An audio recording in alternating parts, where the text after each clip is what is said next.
Hey Brandon, what's up? Hey, what's going on, man? Just I was just waiting for you to join. And ha. So Brandon, what happens is that whenever we do the first introduction on the call and it is normal, then I start the recording and I have to introduce the guests again, and then it gets awkward. so, No so, worries. so Brandon, could you tell us a little bit about yourself? What do you do? And I first got to know you from the Gary V thread. We asked Gary V, or someone on his team asked you who would like to be a podcast guest, and then Max responded, and then here you are. Could you tell us a little bit about yourself?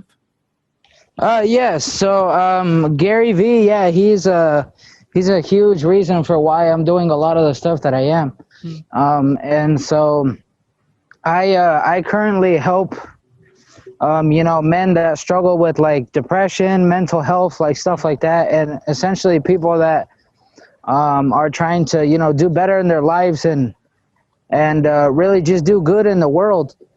And so I was trying to share my message as much as possible and really try to reach, as many people as I can. And that's kind of why we connected because, Yeah. I wanted to come on a podcast, that where we could speak about something like this and, I could share my message without having to, I guess, like worry about what I say or Hmm. like worry about making people mad, if that makes sense. So it kind of Yeah. worked out. Yeah. Yeah. So, how do you said you help people? So, how exactly do you do that? So I use techniques called NLP. So for those of you that don't know what it means neuro linguistic programming.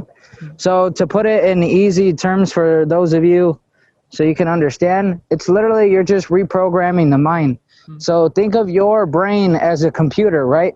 Hmm. And so say like you know, a computer technician or whatever, they go in and they reprogram it. And so essentially what I do is I kind of do that, but except I do it to men Hmm. to help them, either build better habits in their life, to become better men, either as husbands, as fathers, and to really just, kick depressions, butt.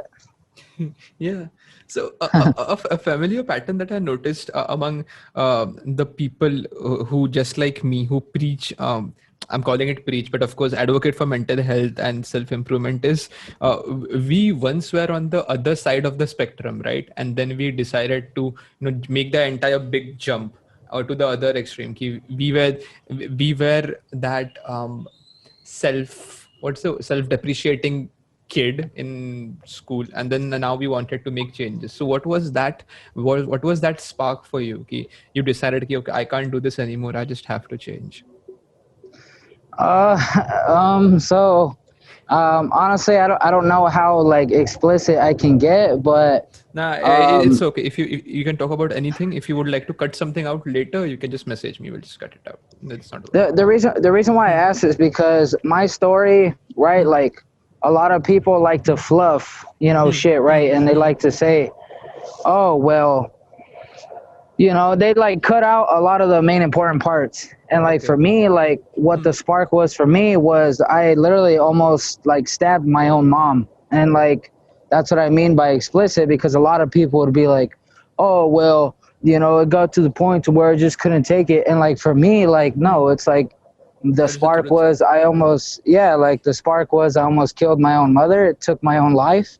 Hmm. And that was pretty much the spark. Hmm. And at that time, I while I was holding the knife and pretty much almost was gonna kill her, I kind of like, it's kind of weird, man. It's almost like I floated over my own body, right? Like, Yeah. and I saw myself in 5 to 10 years, and I saw myself like either homeless, pretty much dead, or like in jail. Like that's where the path that I was going down.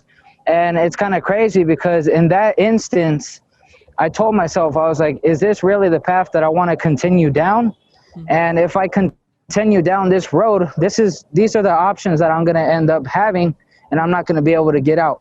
And so in that instance, luckily, you know, my father wasn't around for much of my life, but he eventually came around because of the situation.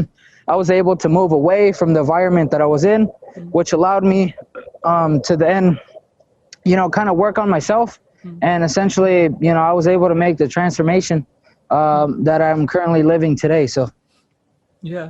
And what was the first step that you took when you know had that moment of deep self reflection?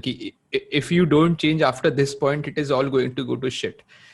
So what did you do the next day or immediately after that, or was it a slow, gradual transformation? How was that like? So I right, just like most people, right? Like when you know their life is shit, they're trying to become better and whatever it may be. You know, that's why self-help is such a big industry. And you know, throughout the years, I quickly realized that, you know, as good as it did for me, because it essentially started my journey, I realized that it's full of shit, like a lot of it. Yeah. And Yeah. you know, it's like a lot of bullshit, like, oh, you know, just freaking high five your neighbors, you know, 5 times and like you'll be happy. And it's like, I'm sorry, but that's not how it works, you know. And so Yeah. essentially what I realized, you know, once I went on that journey, I realized it's up to 4 things, right? So essentially it's your mindset, it's your habits, it's passion, you know, because you have to have passion for because essentially what it is your mindset and your habits, those are helping you pretty much with the shit that's going on in your life. So which is like either, you know, you as a person, the shit that you're trying to achieve, stuff like that. And then the passion and the impact that goes more for like, you know, financial shit and like just happiness in general. Because a lot of people, you know, they're not doing, you know, the shit that makes them happy every single day. And so that's why you got a lot of people that are depressed and like walking around, you know, like they fucking hate their life because the spark isn't there, right? They're not doing what they're meant to be doing. And so essentially those 4 steps is kind of like how to help them, not only in the aspect of, you know, bettering themselves as, you know, men in general, but also like how to also find that spark and start doing whatever they love and also make an impact at the same time. So. Yeah, makes sense. So you talked about briefly. You mentioned the dark side of self-help, right? There is just a bunch of useless advice out there, and people follow that advice, and it does not work for them. And you did not want to do something like that. And then you mentioned these 4 parameters. So I think I noticed something similar where the advice that social media was giving everyone was to, you know, it's so okay. So the advice is ki it is okay to be sad. You feel sad sometimes, and that is okay. And that kind of advice is just what's the word I'm looking for? Patronizing, right? It is patronizing. You have to try to make a change, and only then you deserve to be happy, right? You can't just expect out of thin air. If you don't have a purpose, if you don't have something which makes you happy, why do you expect to be happy? And people are not open enough to take that honest of a look at themselves. And I think do you advocate for the same methodology, where you know see if yeah, what's your take on that? What do you think? So I essentially agree. And like what's even worse than that, man, is like, let's go even darker, right? Because like at the end of the day, you have to see the darkness before you can see the light. Of course. And so a lot of the things about self-help too, man, is like where they just make you feel like shit, right? And they're like, oh, where you're a terrible human being and you suck and you're never gonna do better. And oh, but you know what? Buy my book. And it's like, bro, like, you know, you're supposed to help me. You're not supposed to make me feel like I want to kill myself even more, right? Yeah. And that's what I noticed when I was going through a lot of that shit on my own, because I didn't have no one where I could just search up freaking Gary Vee at the time. Like, I didn't even know who the hell Gary Vee was at that time. Yeah. And like, you know, that kind of stuff where like a lot of people now, they have those resources that I didn't have back in the day. And so essentially I had to go through all the BS on my own of rating, you know, bullshit where it's like, you know, like I said, just like, oh, just try to smile, you know, 10 times a day. or like, you know what, tell yourself that you suck, Yeah. and then like, you know, try to like change your body posture Yeah. and try to like, you know, hold your chin up. It's like, it's not going to work, like, Yeah. because you're pretty much what you're doing, to put it in a simple way for those of you to understand, Yeah. is it's almost like you're painting your car, but you're not fixing the engine, right? Like, if Yeah. your engine is messed Yeah. up, the car is not going to go, even if it has a nice paint job. And like, that's what people are doing. They're slapping stickers on their Yeah. cars, even though the car doesn't run. Yeah. And so that's a big problem. So Yes. Hey, so excuse my webcam. It just keeps turning on and off. So excuse that. And oh, no worries. yeah, yeah.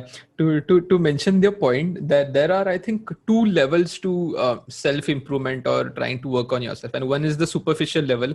That is, smiling, and that is smiling. That is holding a chin up high, and that only works if you have the bottom part ready, right? That is a strong foundation of meaning. I think it is a meaning. So, what were your four principles again? Could you please give them again? Yeah, so their mindset. So essentially, you know, your mindset is how you see the world, and then habits. Habits is pretty much Yeah. like you said, the foundation that you're building, including with the mindset, and then passion.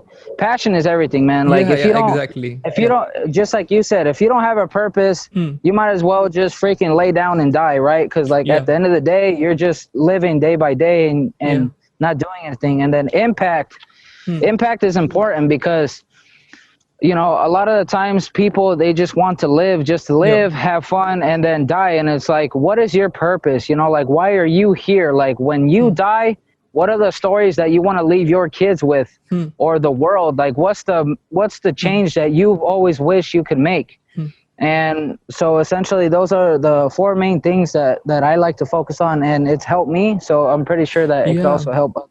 Yeah, of course, and that is perfect. So basically, those the first three principles, at least the middle two, that is the one which passion. That is, I think that I call that meaning. You call that passion. Basically, the same thing.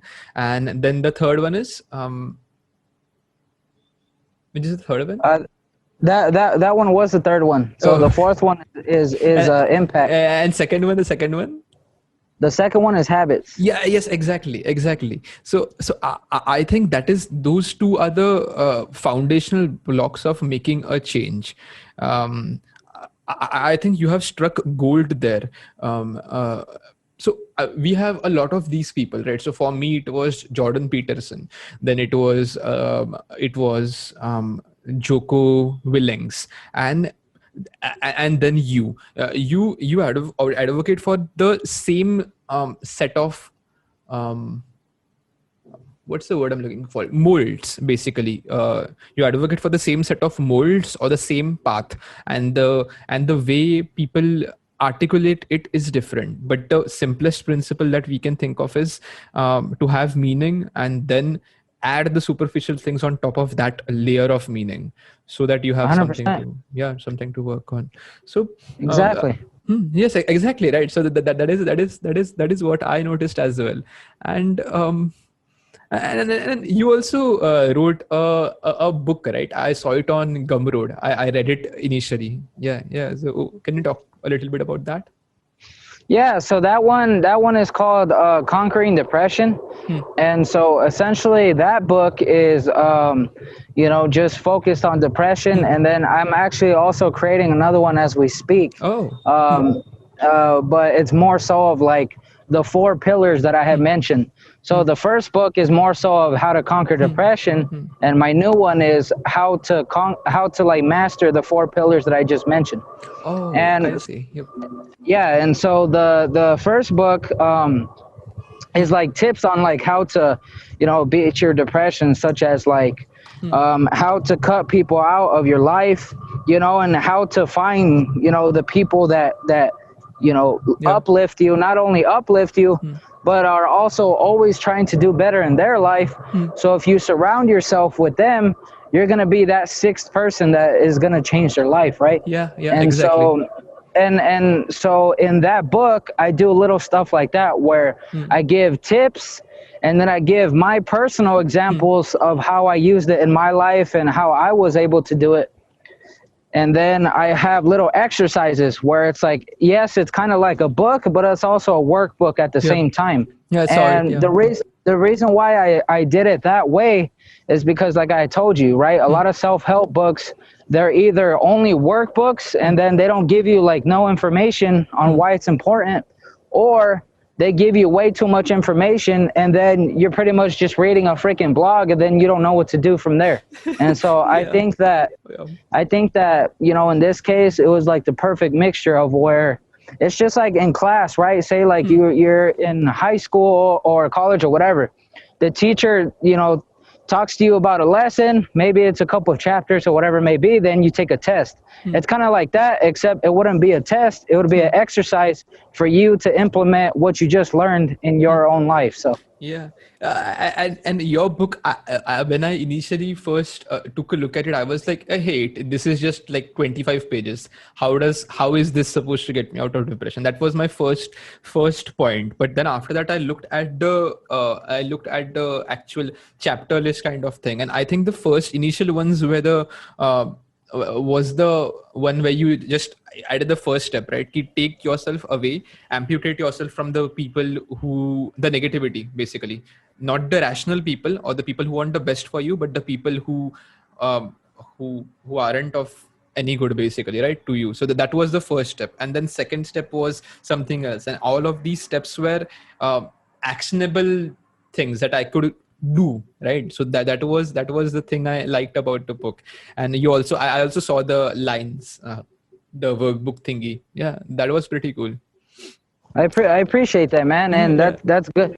That's good to know that, you know, it was able to help you too, and especially because, you know, people don't understand how important your environment is. Yeah, and like, yes, exactly. You know, yeah. So I'm sure that you understand that, and so do I. So. Yeah. So I would really like to know, I have two questions. I'll first ask them. And okay. So my question about self-help is ki people like us, we stand on the so-called pedestal and we tell people ki take yourself away from them and do this and do that. And we do that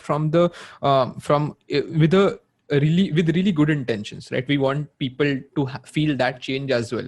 But the way we got it was not out of reading a book. It was actually being in those situations and then feeling that change. And what the book did is, so you were in a bad place with bad people, and then you moved out of that bad place. And then when you read about that somewhere, you were able to relate yourself to that situation, right? So Exactly. So my question is, how should we go about self-help so that it actually creates an impact? Because for us, we had to actually live through those situations, right? It was not a book. We had to go through them, and it might be similar for others as well, right? So how does a book translate there? That's a very weird question, but how do you actually make a book actionable? Because I know the gravity of when you write, take yourself away from negative people. I know what that means, but for someone reading it, it is just words, right? It doesn't mean anything. So how do you go about creating that impact and that connection between words on a paper, just like be happy, be positive, to actually, what that means in real life? How do you make that connection personally? Okay, so I don't know if this explanation will make sense, but so let's take Picasso for example, right? So he just so happened that he was born, to be honest, I don't really know as much history on him, but let's just say that he was born, with these talents, right? And he just so happened to be a good painter. But let's say that you're an amateur painter, you want to become like Picasso, right? So what you do is you try, you're going through hell. Maybe you're going through some personal shit that you're going through. Life just sucks, right? And then you pick up a book, right? Or you watch a video that is like, you know what? I totally understand what you're going through, and it's not you, right? Because at the end of the day, you're trying your best, and, and that's all that matters. And so all you need to do is follow these steps. Yep. And then, then you'll be able to make the shift that you need. And so what then happens is, by reading that before they had that fire, right? Because they were like, damn it, I can't figure it out, and I need something to push me to the edge and give me that inspiration. Then what happens is when they read or watch something like that, they get that extra motivation, that get that extra inspiration Yeah. to then go and make the impact. Just like with me, right? Where yes, I had to go through that shit where, you know, I was going through a lot of my own personal struggles and demons and just some of the worst stuff out there. But I had that fire in me to where I knew that, you know what, I may be going through this right now, but this is not always the way it's going to be. And so when you get to that point, then you can start reading books and stuff Yeah. like that. But at the end Yes. of the day, like, you have to, the fact of the matter is, you can read my books, you can read everyone's books, you can do whatever the hell you want. But at the end of the day, if you don't tell yourself and you don't actually believe that, you know what, something is wrong, I need a change, not for anyone else, but for me. And when you get to that point, then those books will help. Then these podcasts will help. But if you're still in a crappy situation and you don't want to do anything except eat Doritos and you're fine where you are in life, like, no books are going to help you, right? Yeah. And so I think it goes like books, you know, podcasts, videos, stuff like that. And then you start to take action, not only in your life, but also going to, like, you know, events in real life or whatever it may be, right? But at the end of the day, you have to have a reason for why you want to change, and it has to be strong enough to where you want to make the change at the end of the day. Yeah, makes sense. So it is something like books, you know, slowly lead you into that on that path. So when Jordan Peterson Peterson tells you to make friends with people who want the best for you, when Brandon tells you that, when Rohan tells the same thing, you have like these 4 people adding upvoting the same fact, right? And then you start to slowly believe that, okay, so if all of these people are saying this, that might mean that some of this is right and some of that is valid. But if someone or maybe your shrink, maybe a friend were to just, you know, come out of the blue and tell you go do your thing, or just tell you to cut out all the negativity, you probably won't take that seriously. And because you're slowly introduced to all of these facts using a slow medium like a book or a podcast or anything, you are able to better digest it and take it in slowly, bit by bit. And then you have moments like yours where all of that just fits together, and then you are able to actually do what the book tells you to do. But you have to go through it at your own pace, and you have to be there physically. I think that makes sense. I agree, man. And so just to give a real quick personal example, so just like with Gary Vee, right? We mentioned he's full of positivity. If you don't know who he is, go look him up. And, you know, so me, when I was going through all that stuff, man, like, I didn't know who he was, and I was just working on myself, trying to do better in my own life. And pretty much I had that fire that I already needed. And then when I came across Gary Vee, it lit a fire even more, because I, you know, those values and those things that I knew was possible, like, he was living it and he was making a huge impact in the stuff that I was trying to achieve. And so that's what me and you mean by, you know, yes, like, at the end of the day, you could read books and stuff, but at the end of the day, you still have to practice what you're trying to achieve. So yes, exactly. So you have to build your own container. So you need to have this container of meaning, and then you put stuff inside it, and that is the Gary Vee. But you need to have this on your own, and only then you can put stuff into it. Something like this, right?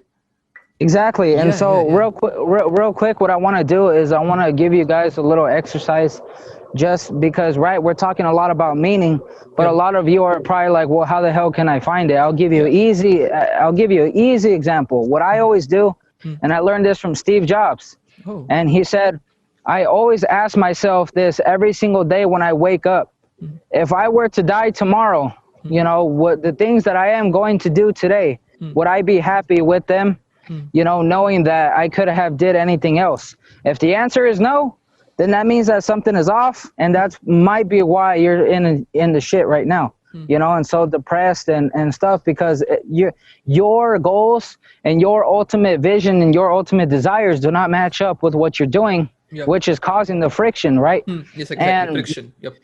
Exactly. And so I noticed that before, you know, I used to always ask myself that, what am I about to do, you know, et cetera, and I would always say no. And within the last couple of months, now that I've been doing what I'm doing now, you know, which is like really, really trying to find my voice and really just trying to use, you know, my position that I went through to help others. I ask myself that. I say, what I am about to do today, you know, if I were to die tomorrow, would I be happy knowing that this was the last thing I did? And I always tell myself, yes, now I do. Because why? Because at the end of the day, it's something I really extremely believe in. And not only that, it's something that I have gone through and that I really want to try to change. And that's a huge goal, right? And so for those of you that may not be inspired and be like, well, I want to end world hunger. And like at the end of the day, right? Like even if you don't end world hunger, like you can still go and you know, give food or give money to the people that need it or whatever it may be. And like at the end of the day, you're not ending world hunger, but you're making a big ass difference in their life. And believe me when I tell you that, you know, the smallest impacts in the world might make the biggest difference for them. If I'm homeless and I don't have any food and somebody gives me food, you best believe that I'm going to remember them for the rest of my life. Because even though they may have only gave me $5, that $5 I was able to buy 2 cheeseburgers and a soda at McDonald's, which now I can eat tonight and then not have to worry about where I'm going to get my next meal. And so that's what I want you guys to remember, is that even if you're trying to tackle huge goals like I am, where, you know, you will not achieve it by the time you die, like it doesn't matter, because, you know, you're so focused and you're so passionate about what you're trying to achieve that it doesn't matter if you achieve it or not. You know that you're doing your best that you can, and that's all that matters. And so, you know, by doing this, you know, you'll be able to hopefully start making the changes that you need, you know, whether it's moving to a different state, you know, whether it's cutting people out of your life, whether it's quitting that job and saying, you know what, I can live off of my savings, or I can, you know, just freelance or do whatever I need. So that way I can, you know, start that nonprofit or do whatever. Like just do whatever you think would make you happy if you had to do it for the rest of your life. That's the biggest piece of advice that I have. Yeah, makes sense. So finding meaning is a very difficult task out of its own, right? It is the one of the most difficult things you would ever have to do. But once you do it, it's set for life, and you have done that now, and you don't have to worry about it. I think this piece of advice about are you doing what makes you happy, to boil it down, that is pretty monumental, I guess, because that is the core of it. And I understand ki to all of the listeners who consume a lot of self-help, this might all sound like mumbo jumbo that all of these people say. It used to feel the same way to me as well. But but there is I have really pulled my hair out about this, and there are the two ways that you mentioned. Either you go really condensed, like the way you did in your book, you only mention the actionable steps, or either you go really deep, like a textbook on philosophy, and then you just get into all of these pathways, and it makes no sense to the reader. So even though when we say find meaning, that is part of a lot of mumbo jumbo that self-help gurus say, that is the truth as well. Just because a lot of people say it and they don't mean it is not the reason the theory is wrong. It is because they don't mean it. It is actually true. You need meaning. And I have seen friends, people, and others just get bogged down due to lack of meaning and just turn their life into nihilistic nightmares. So exactly, man. And so like, and what one thing that I just want to mention real quick too, because I'm all fired up now. And so look, okay, there's so many damn philosophers, there's so many people, like I'm going to make a big claim, but I don't care, right? Because at the end of the day, you know, I could care less. It's more so just of helping you guys. I truly believe that there are a lot of people out there that take freaking 50 years, pretty much to the time they're freaking old, that they finally realize what the hell their meaning is. And I truly believe that, yes, sometimes you stumble upon your meaning, just like I did. You know, where you know, I was living my life, and then I just so happened to be like, you know what, I already went through this, so why not roll with it? But then there's also other people where I'm literally just like look, if you're strolling through life and you have no passion whatsoever and your life just sucks, like, okay, pick something that you're always thinking about, something that you're so like that you just can't help but think about, like whether you're at work and you can't stop thinking about, you know, say like Pokemon cards or whatever the hell it may be, like, or helping the homeless on the weekends. Like that's meaning right there, because at the end of the day, that's something that you can't stop thinking about. And that means that, you know what, maybe you should, you know, like try to dig in a little bit more, and maybe that is your freaking meaning. Like, I feel like too many people waste time trying to think that, you know, meaning is just going to hit them out of the sky. And then all of a sudden they're walking on clouds. Like, that's not how it works. Like, literally just pick something and try stuff, you know, like me, for example, like the only reason why I was able to stumble upon my meaning that I have now, where, you know, the stuff that I'm doing is because I tried stuff, right? I tried affiliate marketing. I tried freaking Shopify. You know, I tried, you know, creating like my own like websites and stuff. Like, I tried a lot of stuff, and then I just so happened to stumble upon this, right? And like, that's what I mean by that. But if I wouldn't have tried anything, if I wouldn't have did anything, you know, and tried to discover it, then I never would have found it so early. I would have still been freaking 21 years old, you know, picking my nose and working at McDonald's, you know, like, and that's what I mean is, like, if you, a lot of you are struggling to find like your why, like literally just think about something that you cannot stop thinking about and just do it. And if it's not something that is meant to be, trust me, you will know within a couple of years, and just keep trying stuff. And eventually you will find it, you know? So so I would, so that makes sense. The meaning part is perfect, but for that you have to, you know, go to the first step, and that first step is habits, right? Because if you don't have good habits, you won't have the mental bandwidth to even think about meaning.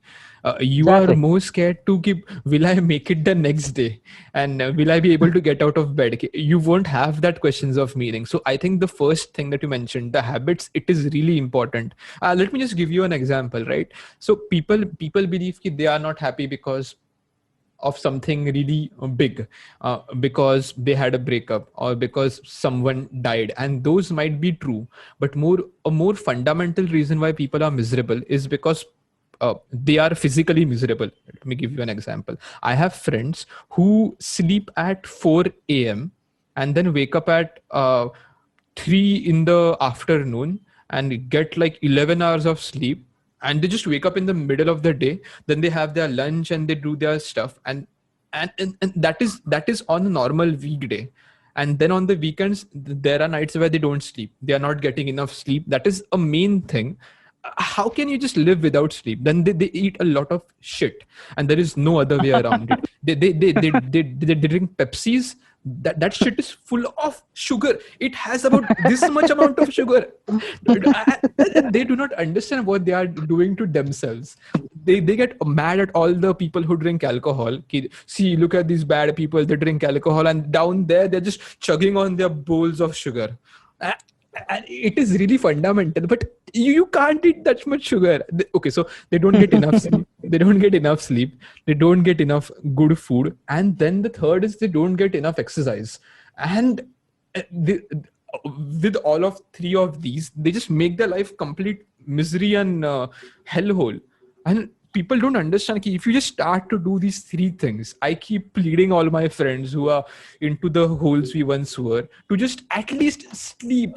Just sleep for 8 hours a day. Just don't sleep for 12. Just sleep for 8 hours a day and see how you feel the next day. And that is the habits part that you mentioned. And that is so important. I can't stress that enough. And I just get so mad anytime I see anyone say they are sad, and then they just down another burger. And I'm like, what is wrong with you? How do I make you understand? So but that is really central. You need your habits, and then after that you will have some days where you feel like, today I don't feel like jumping off my balcony, and that is a good day for you. Then you can think about meaning, right? Exactly, man. And so, like, you know, like at the end of the day, I truly believe that mindset and your habits are like pretty much key, and like you need to absolutely master those. Yeah. you know, Yeah. before you can move to passion or even impact. Because, you know, how can you, even if you were passionate, even if you knew your passion, even if you knew the impact you want to make, if you don't have those habits and you don't have that rock solid mindset, someone's going to tell you, Rohan, Yeah. you know, on the podcast comments, you suck. Yeah. And then Yeah. you're Yeah. just going to Yes. go back to sleep and start eating burgers and drinking Yeah. Pepsis, right? Like, you're Yeah. not going to want to do it anymore. Yeah. Yeah. Yes. Of Or course. you know, like me, versus where I've gotten so many damn comments on Facebook where they're like, oh, Brandon, you're full of crap. You Yeah. know, like, you never almost stabbed your mom. And Yeah. it's like, you never punched holes in your wall. And I'm like, you know, but because my mindset is there and because my habits are there, right, and everything else connects, I'm still able to push forward. Versus where most people, you know, they hear criticism and they fall over like a cheap chair. Yeah. And so, you know, you're definitely right when it comes to those things. Yeah, yeah, of course, and in the middle, you also talked about friction, and I think that is central as well. You think you are this. So when I was sad, I used to think I was really great. So that is the ironic part. When I was sad, I used to think I was really great. I was so intelligent, and then in my real life, I did not get a validation for those things. My real life told me I was a piece of shit, and my brain kept telling itself it was very great, and that there was that dissonance, that friction, right? And that caused me so many issues. That was central, and then what I had to do is to convince myself that I have to let all of this just go, make a fool of out of myself, to finally get to that place of perfect alignment where I was as smart as people thought I was, and I was as dumb as I thought I was. And when that two aligned, there was no friction anymore. I was able to be myself with everyone, and then that was the thing. Everything just clicked together, and that trust with yourself, or that honesty, I think it is very, very central if you want to make any kind of change. Yeah, and so, like, you know, just like with you, it was the same thing with me. Versus where, you know, I always thought that I was this cool kid, and Yeah. like, you know, like, I always thought I was a shit. But Yeah. and then I was going home, Yep. you know, super depressed. Yeah. You know, was eating shit. I still eat shit, but Yeah. you know, but like, and then punching holes in the wall, and you know, doing all this bad shit. And it's like, just like you said, you know, my mind told me that I'm awesome, Yeah. but like, Yeah. my habits were not matching up. So I eventually became really depressed. Yeah. And so, you know, at the end of the day, like, you know, how you see the world is everything, right? So it's like, Yep. just to put an example, say like I do, I wear glasses, right? And so, but if you put black, you know, paint over my glasses, what am I going to see? Yeah. Yeah. Black. Right? Just black. I'm not going to see nothing. Darkness, right? Black. What do you, how do you think you're going to see the world, right? You're going to see the world dark, Dark. gloomy. You're going to probably be scared, you know, you're going to be on the defense. And like, that's how a lot of people are, right? Like, Yep. they hang around negativity, so then they believe negativity, and then they embody negativity, and then how they see the world is, oh, well, would you look at that? Fucking negative, right? And so it's just like where, Yeah. you know, and then people don't understand why. And it's like, dude, because you're literally embodying and surrounding yourself with negativity, so what else are you going to see? Yeah. And that's why a lot of people, when, you know, they're freaking negative and shit, and like, they try to tell themselves like, oh, I'm so positive, I'm so happy, and then it doesn't match up, and that friction begins to happen, right? Because their actions don't match up. Yeah. But, and then to go even further into the example, right? Say that, like, again, I wear glasses, versus where, say, if I were to clean those glasses, how am I going to see the world? Pretty damn clear, right? And it would be the same way, versus where, you know, like, how you think and how you see shit is like exactly, right? So like, if you see things clear, if you see things positive, you see things like, it just depends on what you look at, man. Like, so many fucking people, they're like, oh, well, Donald Trump and fucking people are dying and shit. And like, well, yeah, like, you can look at that fucking side of the world. People are always going to die. I'm sorry, but that's the way it is. You know, there's always going to be politicians, you know, it's at the end of the day. And like, you can either see shit and be all sad and stuff about stuff that's always going to be here until the day you die and be stressed out, or you can focus on more shit that's going to actually help you with your life and focus on that. And if you focus, and whatever you focus on expands. So if you focus on Donald Trump and how he has, how he had corona and how people are dying and like eventually you're going to see the world through negativity. You're going to be scared to go outside of your house. You're not even going to want to freaking go outside because you're scared that you might catch it too, or that you might die. Or versus on the flip side, versus where if you see that, holy shit, even though corona is like really, really crazy and stuff that's going on right now, like there's still people that are living their best life, still living their life, with just precautions. And they're freaking happy as hell. And like, I'm the second option, dude. Like there's so many people that I know, they stay in their damn house. They don't go nowhere. They live like slaves. And they're like, oh, I can't wait till corona's over. Like, dude, you got to get used to it. Like, I'm sorry, bro, but like after a couple weeks, like eventually that's how you know that shit is gonna never be the same again. And don't tell me that you plan on living in your house for the rest of your life. Like, I'm sorry, but it just can't be that way. And so, versus where I'm still going outside, I'm still taking precautions, but I'm still living my life just how it used to be, just, in a different way.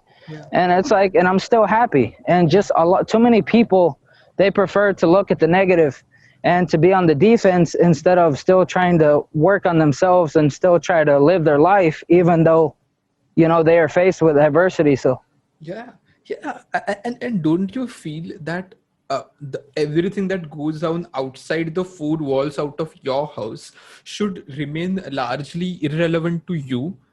And the house is just a metaphor, but it should remain largely irrelevant to you until it actually is impacting you. And that is a very selfish way to look at the world. But let me get a complete picture, give you a complete picture. So you should only be worried about yourself until there are things you can actually do to make a difference. And people will tell you, you can always make a difference. And that is not fucking true. That is not true. You can't always make a difference. You can only make a difference you can only make a difference when you have your shit together. And by that, what I mean is you have to be self-centered enough to focus on your feelings. If you are getting enough sleep, if you are happy, if you are working out, and only then you will have the mental bandwidth to respond to a call, to respond to when your friend calls you at 3 a.m. and tells you he's miserable and he doesn't know what to do. Only when you are stable will you be able to help him. How are you supposed to help your friend if you are miserable, right? So thank you. Exactly. And people look down on selfish people like me. That's in inverted commas, but they look down on people who care about themselves and who just try to focus on themselves. And on the flip side, at times we are the people who are actually able to talk to others and get out of our own head and respond to them, right? Because we have our shit together and we don't have any fires at home. And that actually locks into what you just said about politics and everything else. That stuff does not matter. It's pretty pointless. You have running water, you have electricity, and you have heating if you live in the US. So that should be enough for you, right? So exactly, man. And so like, just like you mentioned, right, where, sometimes you have to be selfish. Like, let me put it to you this way, man. Like, right, so a lot of you may be thinking, well, what happens if it's my family, right? What happens if they're the ones talking shit? They're the ones that are causing everything.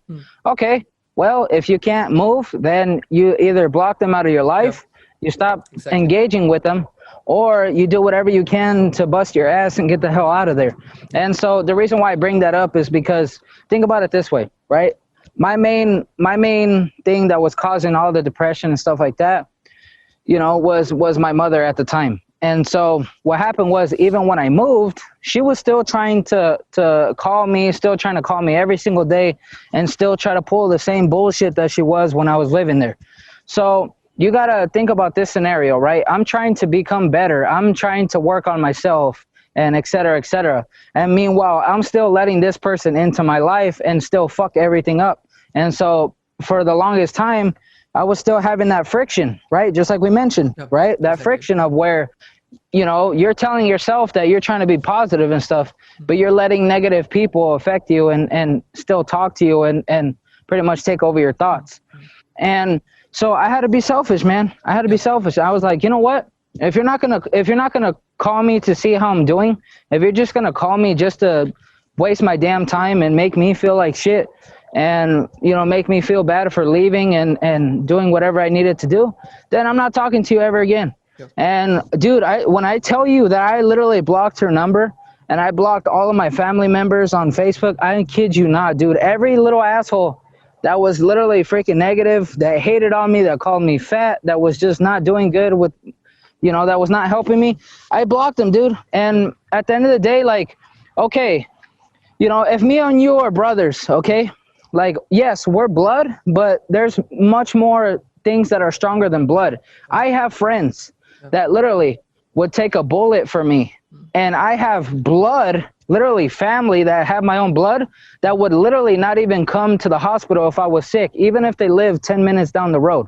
Yeah. You see what I'm saying? Yeah. And so, like, too many people get stuck in this fucking mindset where it's like, oh, well, my family, like, oh, well, if they're my family, like, I'm sorry, but I can't block them on Facebook. I have to talk to them. And it's like, that's what's fucking you up. Because if those people are, just, like messing everything up, and you're trying to do good in your life and they're fucking things up, like, like, you're putting them first and you're putting yourself last. Yeah. And that's where the selfishness would need to come in. Yeah. Because I guarantee you that if I wouldn't have blocked them for 5 years, I would not have been able to change as much as I did in such a drastic time. Some people, dude, you're talking about a transformation that I was able to do in 3 or 4 years. Mm-hmm. Talking about literally kicking depression's ass. Yeah. To the point to where I could literally get depressed tomorrow and I'll still pull myself out of bed and I'll get right back into the habits that I am now. Mm-hmm. And like, dude, that's not an easy task. And some people, they literally take 20, 30 years to do that shit. And I was able to do it in 3 or 4 years. Yeah. And it's not a race, but I'm just trying to explain to you the power of putting yourself first, literally doing whatever you have to make sure that you're doing good. And then if they want to come around, when you're done and stuff like that, and you're finally transformed, and if they want to come around and they finally changed with you, okay, cool. But you can't force anyone to change, right? And so if they want to change and they want to stop being negative and they want to be back in your life, then you make that decision. But if they're still in the same position that they are, even 5, 10 years down the road, you don't want them back in your life, even if they're family, because it's just going to mess everything up that you achieved, and then you're going to be back at square one. Yeah. So, the lesson that I want to give really quick is just, stop, giving explanations, for people that are hurting you and not actually helping you, even if they're your own family. Like, who cares if they're family? Because at the end of the day, what matters is, how are you doing, and are you doing, good in your life or not? And that's what it comes down to. Yeah. To add on all of that, I would like to also mention that is when you are changing, right? When you actually need to move. And we are talking about cutting out the people who are negative, but also who are not negative for the right reasons. So if I have a football coach who is kicking my ass every day because he wants me to be better, and I know at the bottom of my heart, he wants the best for me.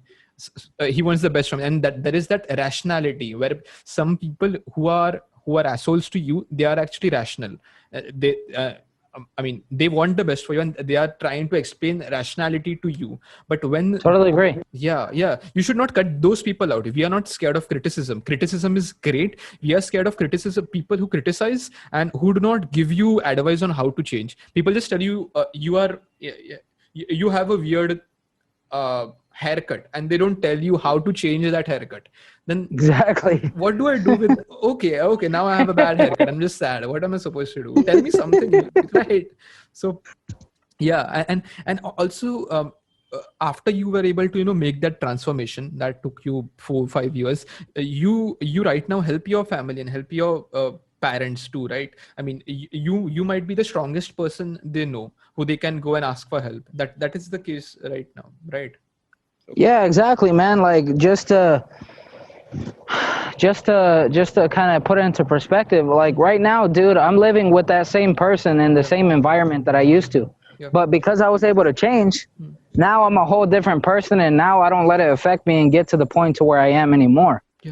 And like now that I'm starting to notice that that it is starting to become how it used to be, and I'm noticing that I can't change, then I'm doing what I'm doing, which is practicing what I preach, and I'm literally moving into my own place next month. Oh, And nice. so that's what I mean by, environment. And but going back to what I was saying is right now, dude, I'm working. That's why it was so hard to jump on this podcast, and like why it's, we've kind of been Yeah, yeah, going back and forth, but it's because, dude, I've been working 5 days a week for 12 hours. yeah. And like I'm trying to, and especially with Corona and all that stuff, like, dude, I'm literally, working my face off just to support, a mother that has cancer, Yeah. and she can't support herself. She can't work. And so like at the end of the day, if I wasn't in the position that I'm in, and if I wasn't like if I did not take the steps that I needed to before, I wouldn't be able to help her as much in this situation. Yes, And so exactly. that's why it's important to put yourself first for a couple of years, so then you can help other people, as much as you want. Just like now I can dedicate my life to helping other people, Yeah. because I'm still every day working on my own shit, you know? Of course, of course. And to the listeners, we had to cancel the call a couple of times, and one of the times, Brandon was actually helping his mother with something. So, I mean, in the end, you were selfish, and that was for the betterment of everyone. As contradictory as that sounds, selfishness actually was more. Um, what is the word I'm looking for? Like helpful. Yeah, helpful, charitable is a very Yeah, there you big go. word. Yeah, but something like charitable, you were selfish, and that is why you are able to help others, something like that. Yeah, because it's just like this, just like say if, you're trying to give back to the homeless, Yeah. but you're freaking broke and living on the streets, and you're trying to give the homeless $5, when in Yeah, exactly. reality you need that money. Like it doesn't make any sense. Versus where if you, are helping yourself for a couple of years, you get a job like I did, and then now that you're doing better, now you're able to help. Now you're in a better position, and that's where the selfishness comes in.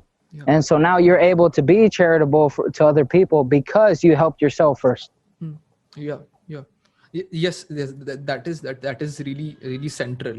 And all of these principles that we are talking about right now, we are jumping all over the place, but in Brandon's book he goes through them step by step. So first is da da da da da da, so he goes through them step by step. And I'm really excited for your next book, because I think from the point you wrote your first book, uh, and talking to you right now, I think you have had a lot bigger of a vocabulary to explain what you wanted to. In that book, you did give some useful information, but right now, with those 4 points and the way you talk about things, I think you have had a better articulation of how you want to tell your story and how you want to say things. And I think that is much better.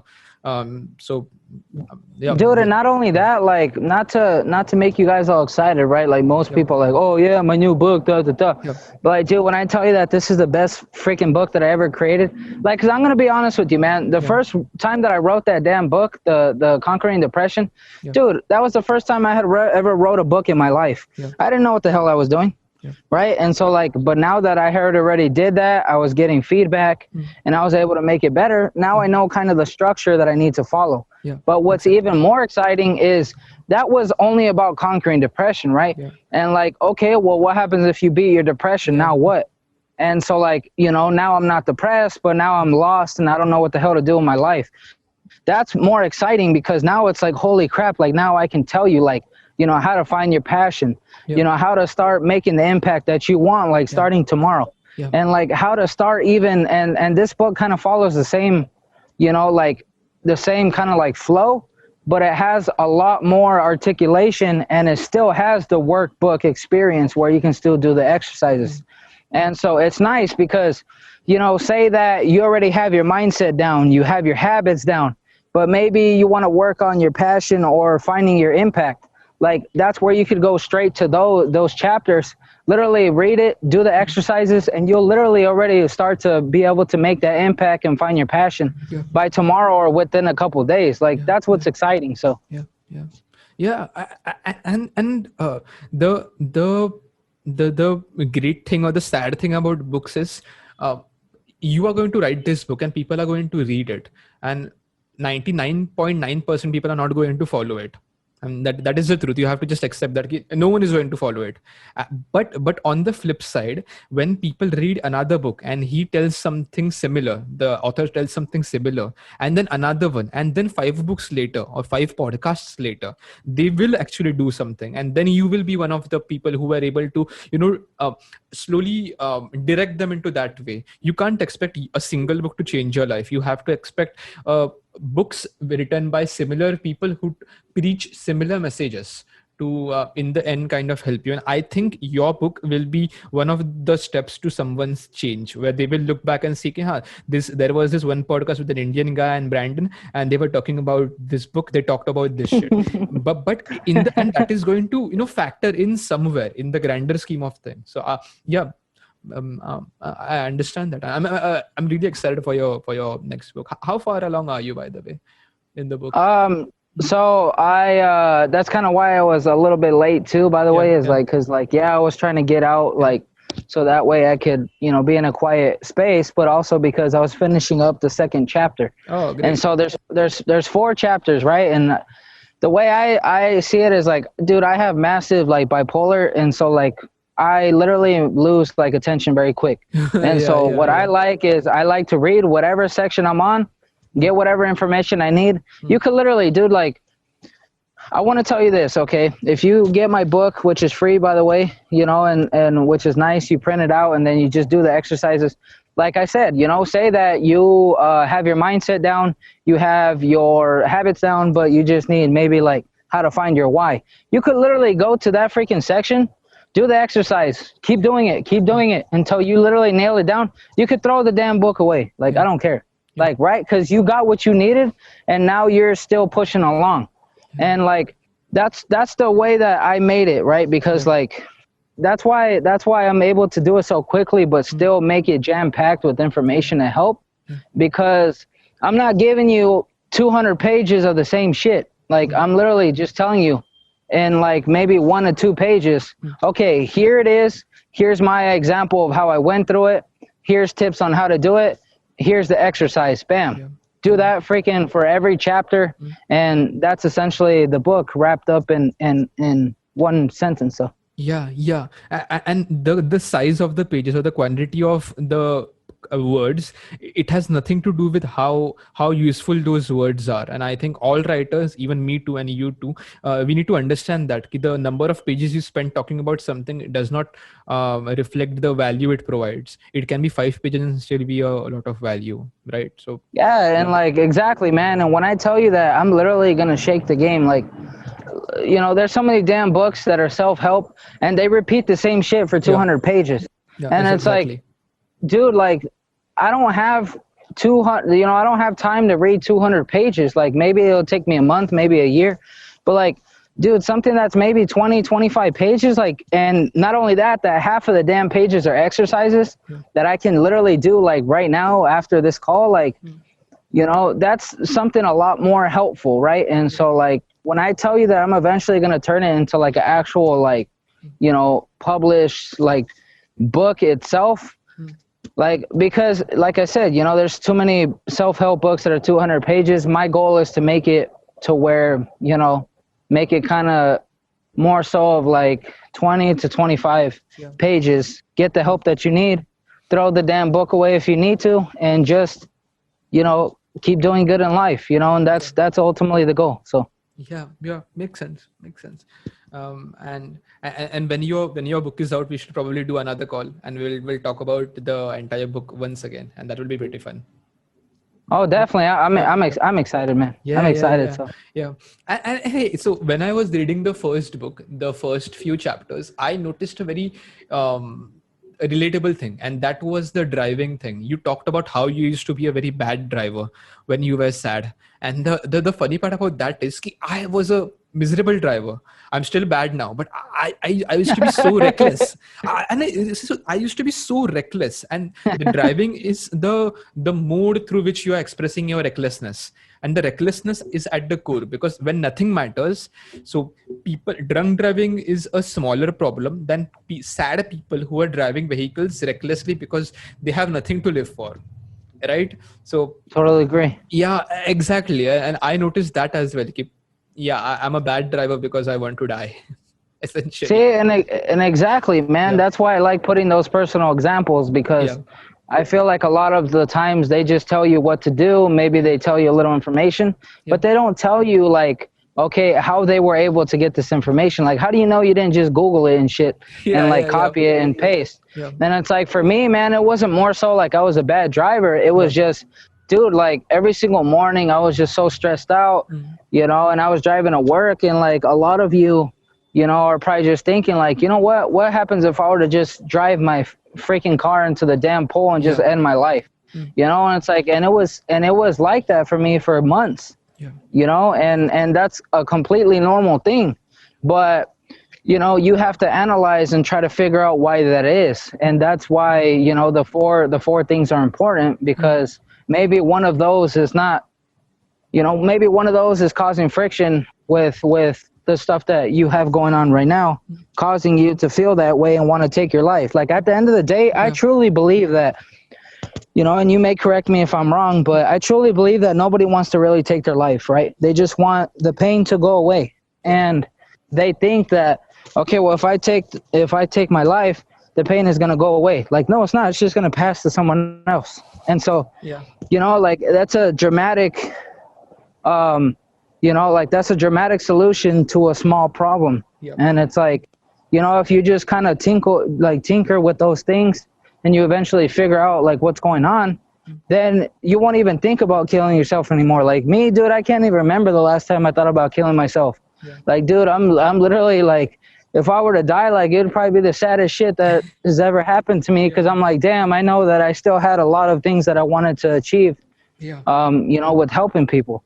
And like versus where some people, they don't have nothing to live for, like you said. Yeah. And so Yeah, exactly. So when you talked about that, I just had a spark. I was going to say something very, very, very, very beautiful. Then I just completely forgot about it. So until I think of that, I just tell you something else. I just forgot about it. So yeah. So I was thinking about fuck. What was I thinking about? Crap. Oh, okay. So, but the recklessness is the right path. And okay, just give me a minute. We'll just have a moment of silence. I'll remember what I was thinking about, and we'll get back to it. Just give me a minute. So,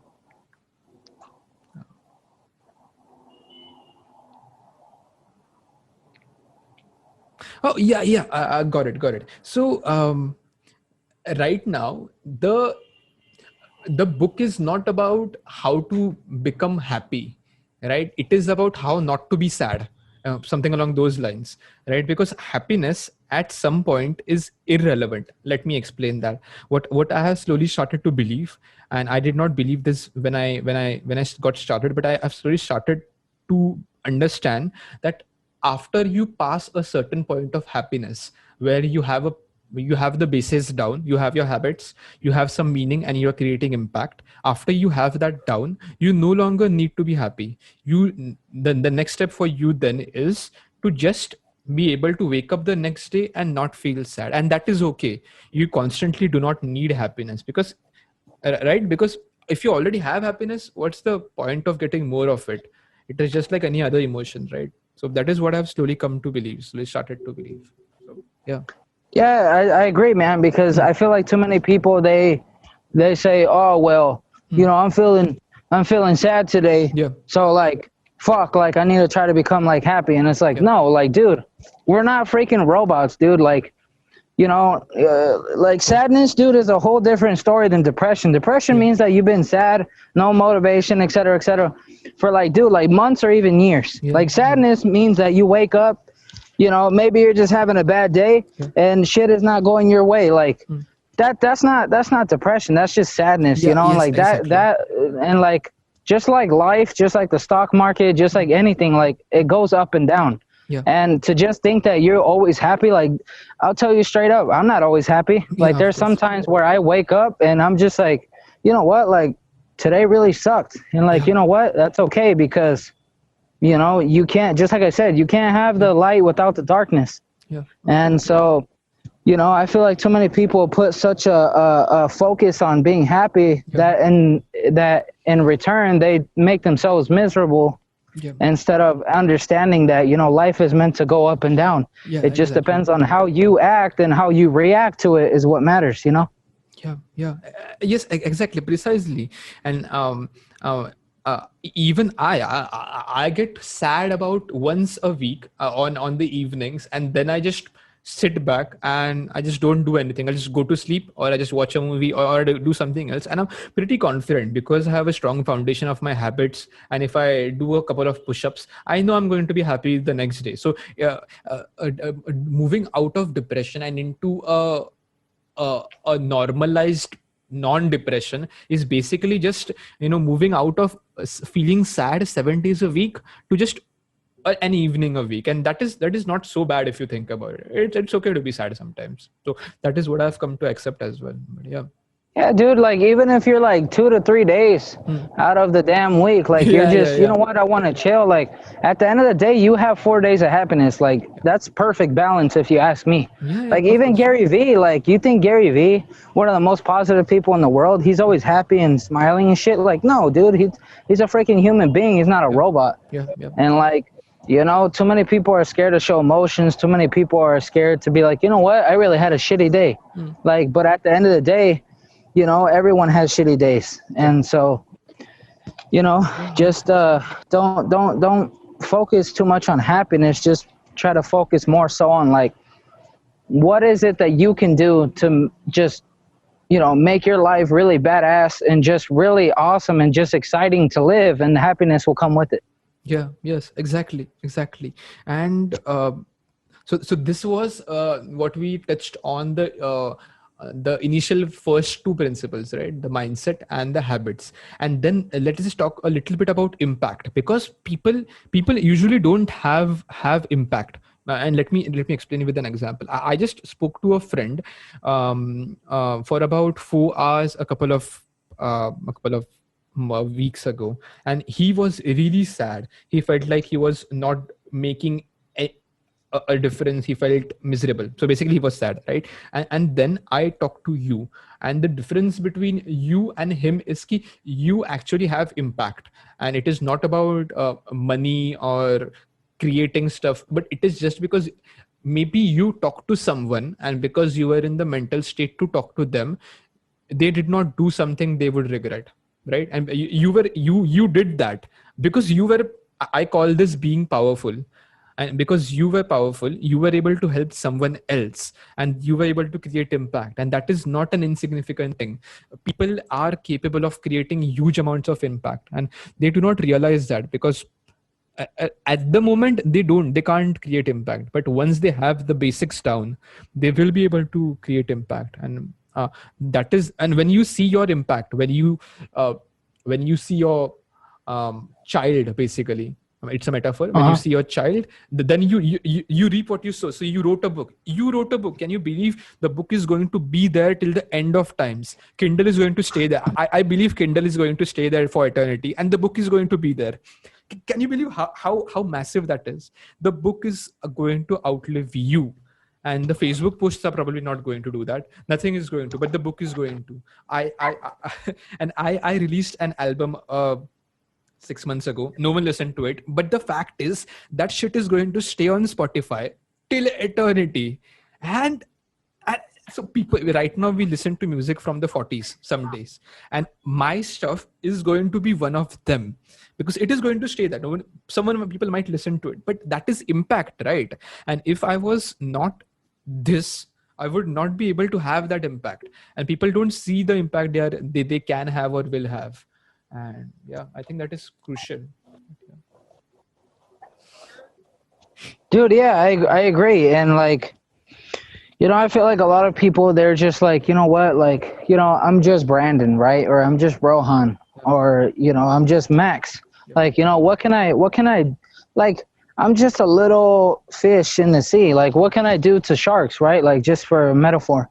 And it's like, dude, all the crazy shit that has ever happened in life. Okay, Zoom, right? Just like how we're talking right now. You're literally telling me that some little, fish in the sea was able to create something so significant that literally right now, I may not be able to go to my grandmother's, funeral or whatever, but you know what I can do? I can watch the funeral on Zoom, right?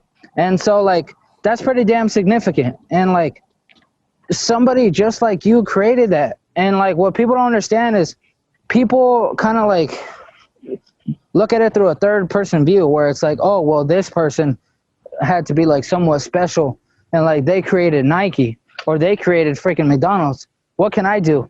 And it's like they're just a regular person just like you. When you take it at the end of the day, what are they, right? They have hands, they have feet, they have a head just like you. Like they're just regular people at the end of the day just like you. And like if they can become extraordinary, so can you, right? And so like it just matters about like, do you have the balls, enough to like,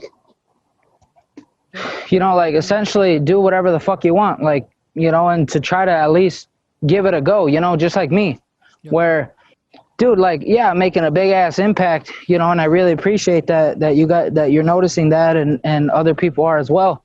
But like, dude, when I first started this shit, I didn't believe I could do it. I believe that I was like, who am I, even though I went through all of this shit on my own, who am I to tell other people how they should be happy or how they should conquer their depression? Dude, and I literally went through that shit. And I kept telling myself, who am I? When in reality, I had experienced that and I had already gone through that. So it's like, how stupid did I sound, right? And it's like, a lot of the times, tough love, but it's like, how stupid do a lot of you sound where you're telling yourself, oh, well, who am I, right? Even though you have gone through that same situation that you're trying to help people with or like whatever it may be. And it's like, dude, at the end of the day, other people were able to make impact. And even if it's a small impact, you never know how big it's going to be for that other person and for the world. Just like the book that I wrote, right? It may be a small impact for me. Maybe it only help a couple people. But for some people, that might mean the world. And so the goal is not to help change the world. The goal is to help a couple people and change their world and their perception of the world. So then they can go and potentially, live on and do the things that you weren't able to do. Yeah, of course. I deeply resonate with that, and I would like to also touch on this, the point that you mentioned about who are you to talk about mental health, and who are you person without a medical degree? Who are you without you haven't been in concentration camps? What you know of suffering, and that is what I thought of as well. And after a point, I stopped thinking about it. But for you. I think it would mean a lot to you if someone else if someone else told me that I could write this book and I was I have a valid opinion and I can speak. That would mean a lot to me. So I would really like to tell you, I think you should go ahead with the book. And even though you feel you might not know a lot about suffering because you haven't suffered enough, and you are not entitled to your opinion because you haven't suffered enough, I think that is bullshit, because the message you have is more important than how you got it.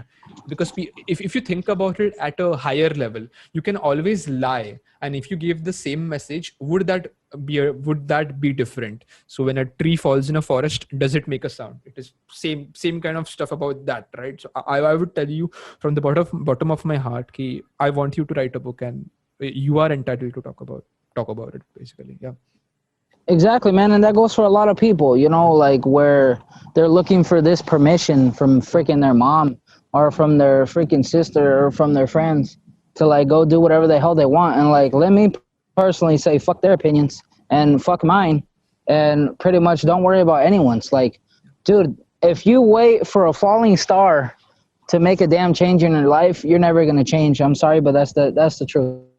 And just like me, if I would have waited, oh, you know what, even though I almost stabbed my mom, like, you know what, it's all good. Like, I can always change next month. Don't worry about it. Dude, like, who knows where the hell I would have been. And so like, At the end of the day, stop looking for validation, because who cares, right? Because the only validation that you need is from the people that you're trying to help. And a lot of the times, even like me, where, you know, when I wrote the book and I tried promoting it and I've tried literally jumping on calls for free, helping people, et cetera, et cetera. And dude, I've literally been able to change a lot of these guys' lives. And then you have other idiots that message me and they're like, oh, fuck you, dude. You don't know what you're talking about. And like, you never been through the shit that I've been through. Da, da, da, da, da. You don't have a fucking degree. And it's like, fuck you and your degree. Like, at the end of the day, you know, just because I didn't go to school and wipe my ass, you know, and pick my fucking nose, like, it doesn't mean that I don't know as much as you do or even more. Like, I truly believe, dude, like, a lot of teachers, they only know theory. And like, a lot of them, they don't know, like, from personal experience. Like, yes, a lot of therapists have had depression as well. But a lot of them, they just tell you a bunch of hypothetical bullshit. Yep. And they just want to, like, because anybody that has gone through depression, they know that pills is not the answer. Yep. Like, yes, it is, but maybe like it's like the 100th solution, right? That's not the first thing that you freaking give to someone. You know, it's almost like a dog that's going crazy and your first initial thought is to shoot him. Like, dude, like, why don't you just try to give him a treat? You try to calm him down. Yeah. Like, figure anything else out. And then if you have to put him down, then fine. But a lot of therapists, a lot of doctors and shit are literally prescribing pills to people that don't need it, that maybe they just need exercise. Or maybe they just need to freaking get out of their damn house and, you know, cut their family out of their life. And then maybe they could be happy. Like, dude, like, just like me. Ooh, just like me. Sorry, I just totally remembered too. Dude, ask me how many pills for depression I've taken. Yeah. Dude, none. Yeah. Oh, not a fucking, not one. Yeah. No, Yep. dude, not one. Yep. I feel like shit because so many people, they're like, oh, dude, I'm on fucking, you know, XYZ medicine. And I'm like, dude, what is that for? Like, I have absolutely no clue what that is. Oh, well, it's for depression. Didn't you have depression? Didn't you take it? Yeah. Like, dude, fuck no. I was like, I'm not taking pills because I understood what was going on. And like, you know, and so I looked for like 99 solutions before I had to do the 100th one, which was the pills. And dude, you best believe that I found the answer. And like, for a lot of you, yes, okay, maybe it's neurological where you do have to take pills. Exactly. And and please don't think that I'm telling you not to take pills, because some of you do need it. But what I'm saying though is, I would say 50% of you maybe just need to get out of your house and you know, move out, and then stop listening to negativity. Some of you, maybe you need exercise. You know, some of you, maybe you just need to listen to Rohan's podcast and Max and literally, you know, change your life. Like, you know what I'm saying? But like, at the end of the day, dude, I have never to this fucking day taken, you know, medications. And that's not like to be like, oh yeah, look at me. But that's to be like, dude, a lot of you, you know, like, could literally change your life with something as simple as exercising, or like I mentioned before. And it's like, you just got to try stuff, dude. You got to figure it out.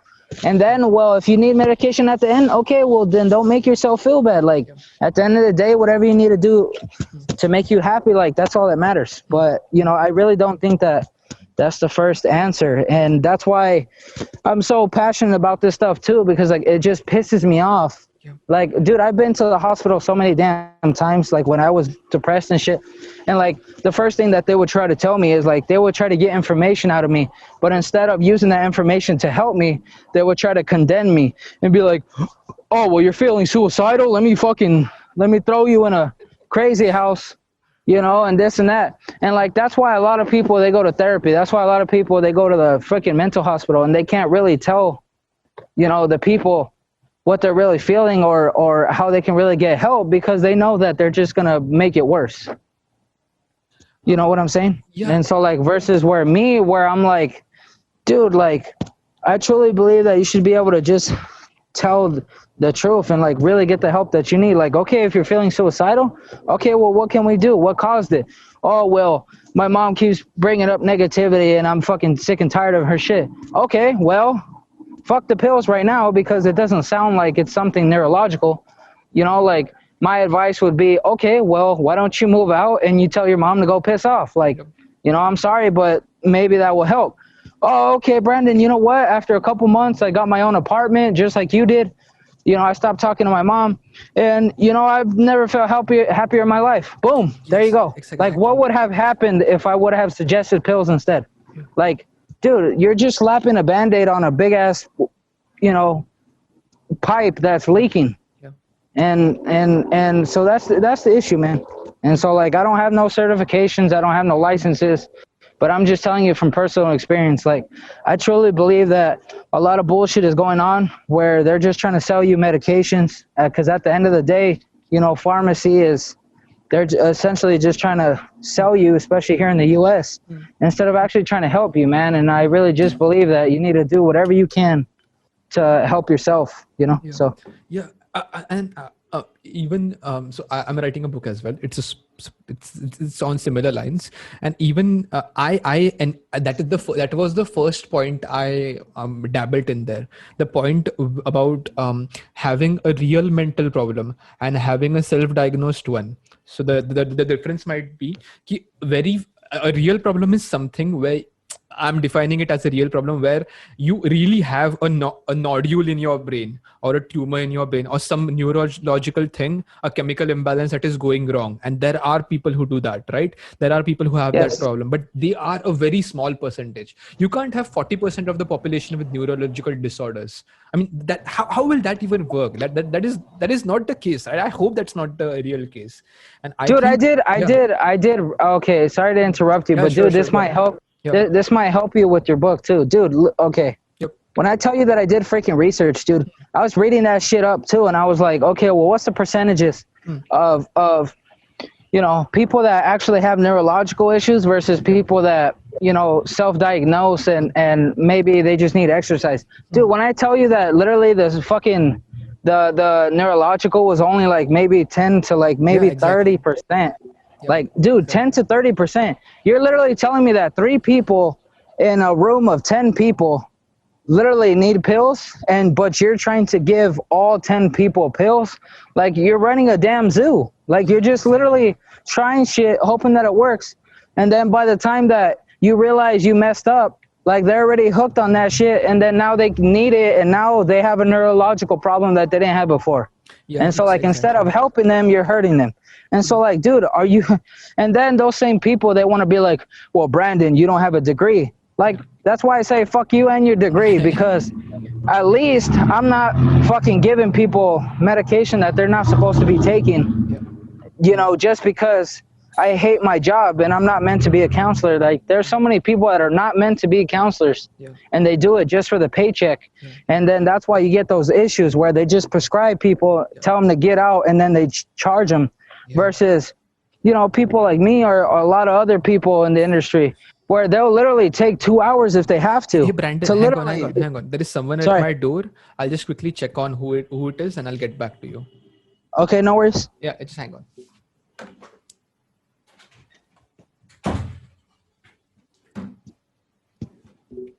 Hey, sorry, it was the Amazon delivery person. Yeah, sorry to interrupt you. Yeah, go on. No worries, man. Yeah. But like just to cut that part short, but like, you know what I'm saying? But like a lot Yeah, of times, dude, it's like exactly. there's just counselors that they do it for the job.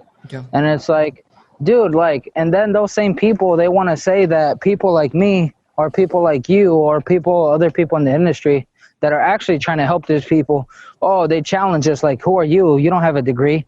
You didn't go to bullshit school for 20 years. Like, I'm not saying that all of the therapists are bad, but I'm just saying that a lot of them, they're like, they do it for the job and they're not there to actually help people. Versus like where me and you, I know that if someone was depressed, they wanted to take their own life, the last thing they would be thinking about is charging them.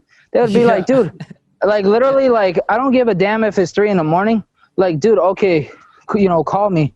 And like, I may answer, I may not, just because I'm, might be sleeping or working. But like, dude, if I'm awake or whatever, like, you best believe I'm going to answer. Yeah, exactly. And like, it's to the point to where even if it takes an hour, maybe it takes 5 hours, whatever it may be, like, just to help you. Like, dude, at the end of the day, I'm going to do it. Why? Because, helping, these people is a lot more important instead of just, oh, well, sounds to me like da da da, and you know what, have a great night, like good luck. Like, dude, they would go and literally kill themselves like the next day Yeah. because you're telling them that you don't give a shit, and and that if you don't give a shit, like, trust me when I tell you, guys, when I tell you that if someone comes to you and they're about to kill themselves and they tell you specifically, hey, I'm thinking a little crazy, like, that means that you have that possibility to literally save their life. And that means that they literally have, like, decided that, you know what, you might be the person to actually be able to help them. So they come to you. You know what I'm saying? Yeah, exactly. You have the ability And to so it's like, influence their life.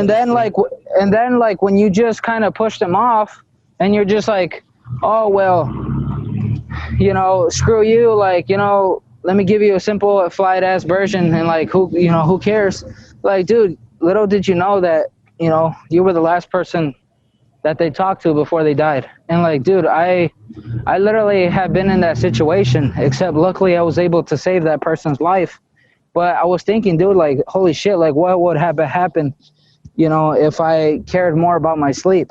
Like, literally, that person would have taken their life, Yeah. and like, it's serious, man. Yeah. And I just feel like some people, they don't take it too serious. Yeah, of course.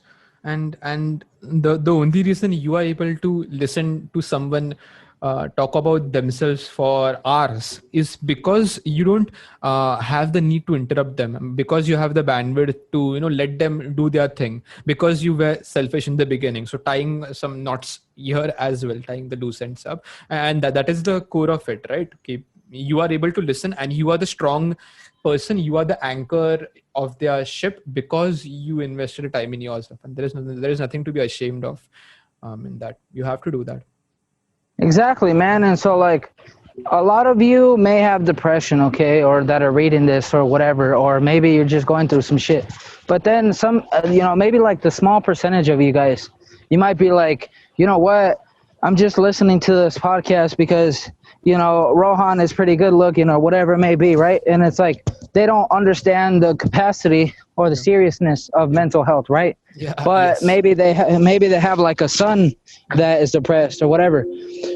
Okay, I'm speaking to you at this point, right? And so I want you guys to listen up. Like, look, when I tell you that if someone is depressed, okay, like, and they want to take their life, and they're just always like sad and shit, like, you know what the best fucking thing to do to help them is to not run your fucking mouth. Like, Yeah, exactly. Yes. like, all it is to just Listen. It's just like right, it's just like women, okay? Like, I'm sorry to go that way, but like, okay, let's just say just like women, right? A lot of the times when they come to you for advice or they come to talk to you, they don't give a shit about what you have to say for reals. They just want to know that, okay, you're paying attention and that you're at least putting in effort. Yeah. And tying that back to what I was saying before, just like when I was depressed or when I was going through some shit, like, dude, I didn't care about what they actually had to, say. Like, I just wanted to just kind of vent and just really see, like, if this person really cared enough to at least listen. And then, of course, maybe ask a couple questions. But, like, don't sit here and be like, well, you should be happy. And you know what? You got so much to live for. Like, who the fuck are you? Who the fuck are you to tell them what they should be doing or should not be doing? Like, you're in no fucking position to say that either. Because like you're literally not validating their fucking opinions, and their like feelings. And like, that's the worst shit that you can do. Like, literally, that's to the point to where you can literally tip someone over the edge and they could freaking kill themselves.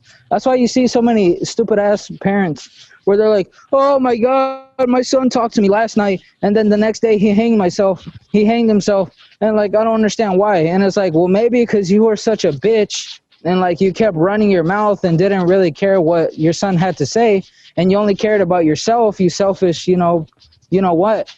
And like, instead of actually validating your son, dude, your son, your daughters, your cousins, your whatever the hell, emotions and feelings, and just actually listening and not being selfish and just, only making it about you or, trying to like be an asshole to them. Like, dude, that's why a lot of people take their lives, and you're one of the last people that they talk to, because you know, like you're just selfish, dude. And like the easiest way to help someone in that situation is, like I said, to just listen to them, you know, maybe ask them a couple questions, but do not interrupt.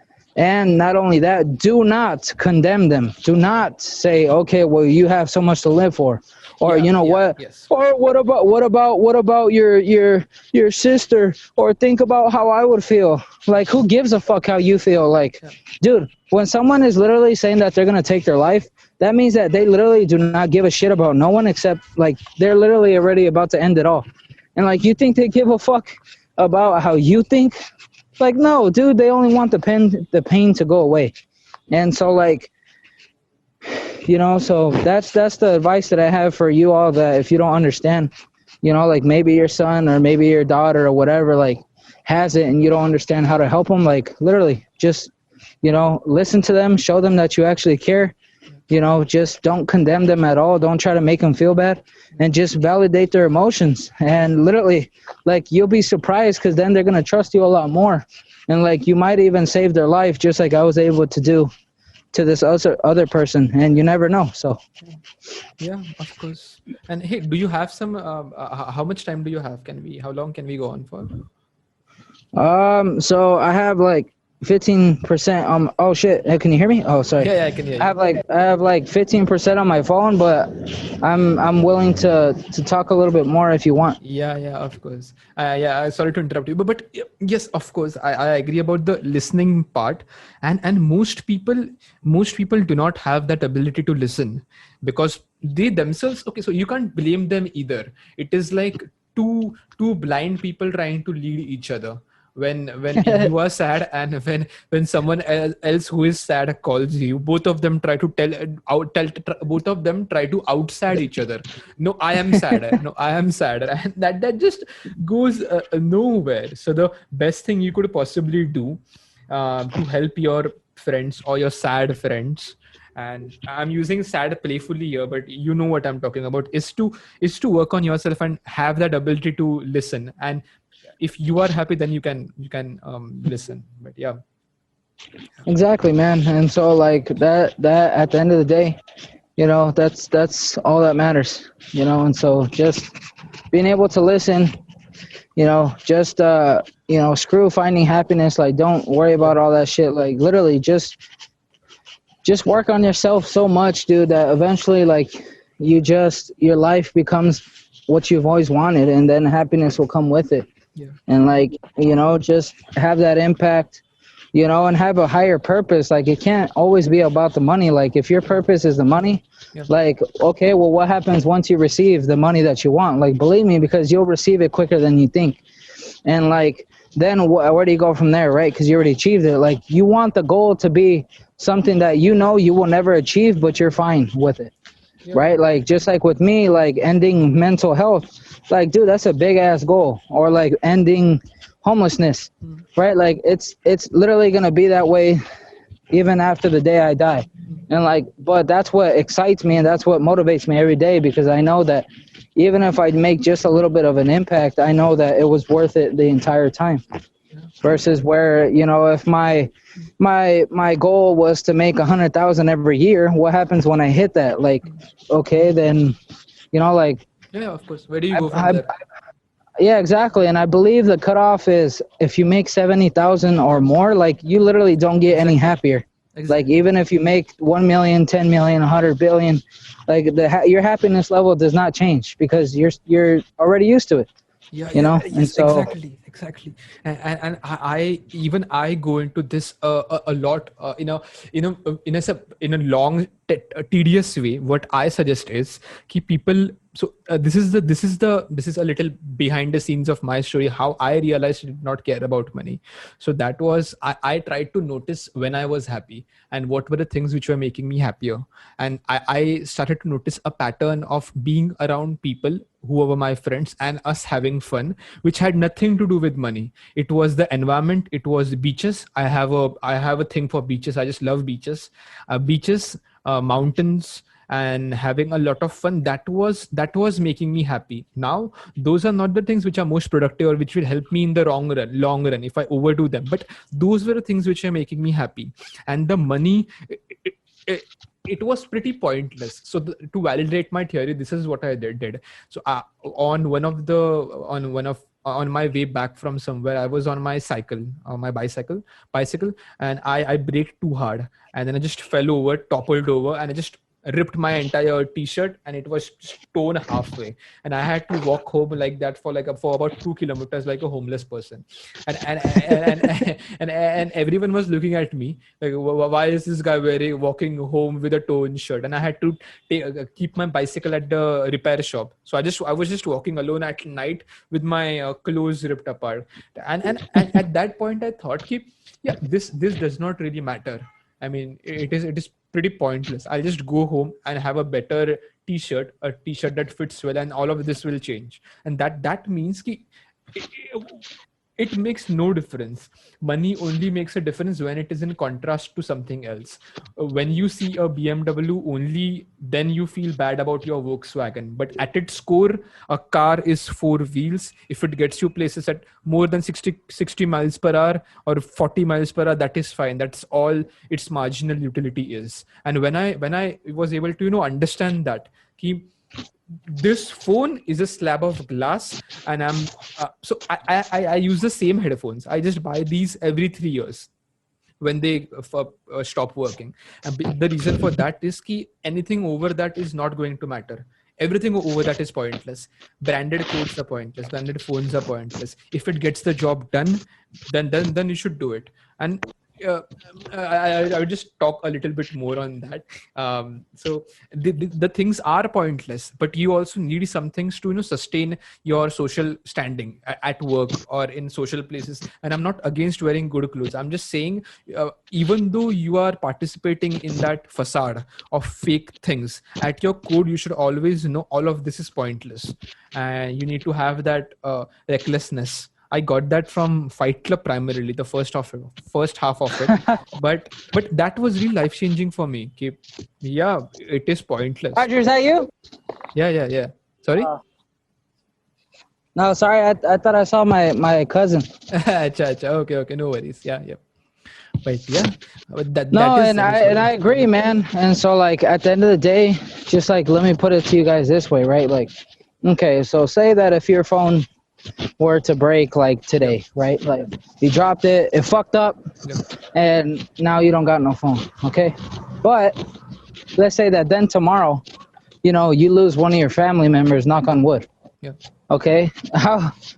Unless you're a selfish piece of fucking shit and you literally deserve to be buried at the bottom of the fucking sea, like, dude, you're literally gonna like care more about your family, right? Because you're gonna be like, holy shit, like the phone doesn't even matter anymore. Like at the end of the day, like you said, it's a piece of slab of glass. Yeah. Versus where somebody that you literally care about, like one of your family members, like literally passed away. Like, at the end of the day, it's not your materialistic stuff that matters. Yeah. Yes. Like, if you care about materialistic things, like those are the people that are most unhappy. Like, dude, I kid you not. I have freaking a little piece of crap desk, maybe like $10 desk. I got literally chairs that came with the table, and I just use that. Yep. And I literally have like $100 Chromebook, and I got like $100 phone. Like, and meanwhile, most people that have like $1,000 freaking iPhone, $2,000 Mac Pro, they got Jordans and shit. And like, they're the most unhappy people on the fucking planet.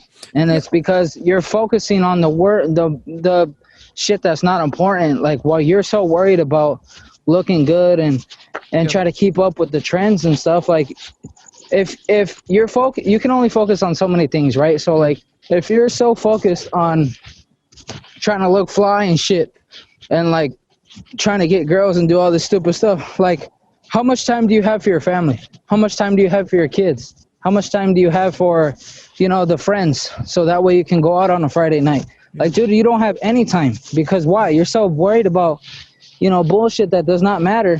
And then meanwhile, your relationships, your friendships, your friends, your relationships with your parents or whatever, like it goes to shit. Yeah. Right? And And so like, yeah, there you go. another small point is ki after a point, the time you have to invest to get $1,000 phone, you will have to spend that time working, and then the benefit you get from the phone will actually reduce. So a $200 phone will make you happy, but $1,000 phone will not make you 5 times happier. It will make you, I would say, 2.5 times happier, and that is you're practically burning away your money, right? So instead you can invest it and probably retire early in your 40 50s, so that you don't have to work if you don't want to, right? Exactly. And So like, not only that, like, too many people, this is a Gary Vee quote right here, but too many people buy shit that they don't even want to buy to impress people that they don't even yeah, fucking like. yeah, And like, as sad as that is, that's the goddamn truth.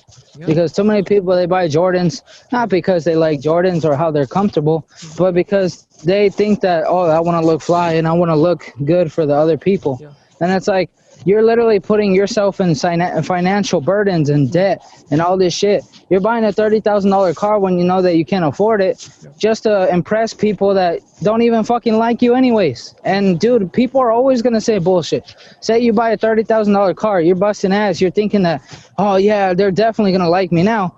Dude, how many times have you tried to impress someone and you thought you were gonna impress someone and they still looked at you like you were stupid?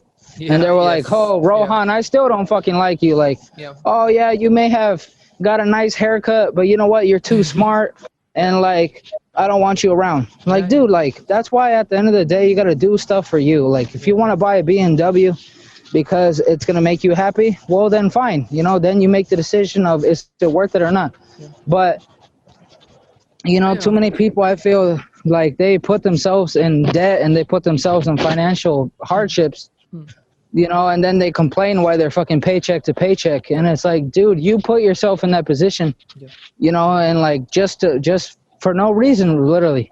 yeah, yeah, And, you know, like, so you can't complain because you are living in the bed that you made. yeah, yeah.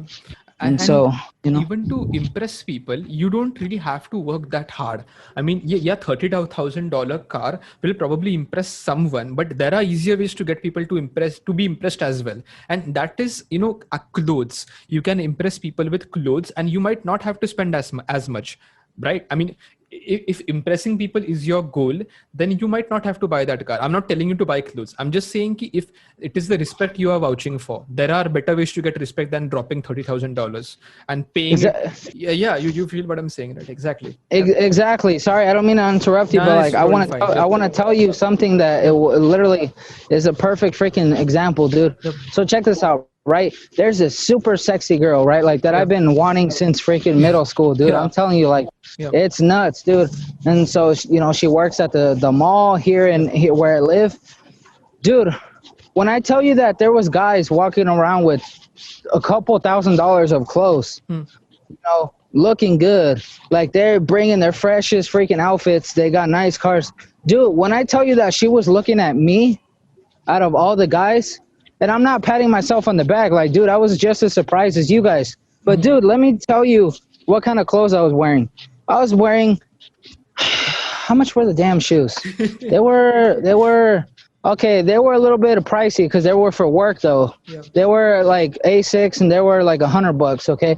But then like, dude, my shirt was like, I kid you not, dude, like $5 or $10. Yeah. My shorts, okay, maybe 10 to 15. Okay, and then like do the freaking math, dude. Like, okay, maybe $150 outfit versus a couple $1,000s of outfit, and those guys were trying to get at her and flirt with her, dude. They had no chance. And like, meanwhile, she was staring at me the whole time, and I was wearing a freaking $150 outfit, Yeah. right? And so like that tells you right there, like at the end of the day, like, Yeah. Exactly. you know, Yeah. even and I wasn't trying to impress no one, dude. I was with my freaking mom. First of all, I didn't even know that she was looking at me until my mom pointed it out. But like that tells you right there, dude, like when you don't give a shit about impressing anybody, when you don't care about wearing fancy clothes and this and this and that, you just care about, you know what, are you happy? And it shows in your confidence. It shows how you walk. It shows how you act. It shows how you are as a person. Like, believe me, when you're trying to wear expensive clothes, trying to impress other people, you're going to be miserable because you're always trying to impress others. Versus where if you think you're the shit, you're literally like, you understand that, okay, I may not be perfect, but I'm trying. And you know, you just do things for you. You don't try to impress no one. Like, dude, you're gonna get the attention of people that you wouldn't even believe that you would get the attention, and like without even trying, dude. And so like instead of trying to impress them, like at the end of the day, you're gonna impress them by not trying to impress them. You know what I'm saying? Because Yeah, like yeah, of course, it's makes just sense. like, especially in these days, like where too many people are trying to impress people, and you know how to get it in someone's intention by saying, you know what, I really don't care about impressing you. They're gonna be like, what the fuck? Like it's gonna screw with their head because they're gonna be like, I'm so used to people trying to impress me, and he literally doesn't care about impressing me. So like I'm impressed. Like as crazy as that sounds. Yeah, yeah. And the tricky part is to completely disassociate from that. So I have a thing where, you know, I am in group chat with my friends, and if I don't make a complete fool out of myself every week, I feel like I lose my capacity to not care about what people think, and that is something I do not would not like to lose, because Me and you both. yeah, exactly. Yeah, yeah. But yeah, Me and you both. yeah, exactly. So I love that, dude. I can't believe you do that. I thought I was the only one. Like, I kid you not, dude, when I tell you that I yeah, literally have gotten to the point to where, like, I will make the stupidest joke ever, yeah, or I will just make a complete fool of myself. Not on purpose. I'm not yeah, talking about showing my ass, yeah, but I'm talking about, like, you know, just being funny. Just, yeah, dude, just trying to make myself laugh. yeah, And like, dude, even if the cutest girl of the whole world was like right there, like I wouldn't care if she would get all like, you know, weird about me or like whatever, because like yeah, at the end of the day, I'm trying not to lose that spark yeah, inside me exactly. of trying to make myself laugh. And I can't believe you do that too. Like that's so cool. I No, never no, met someone else. you have to do it. So see, I have this philosophy of, if there is a not enough strong reason to not do it, then you have to do it. So I'll just explain you with an example.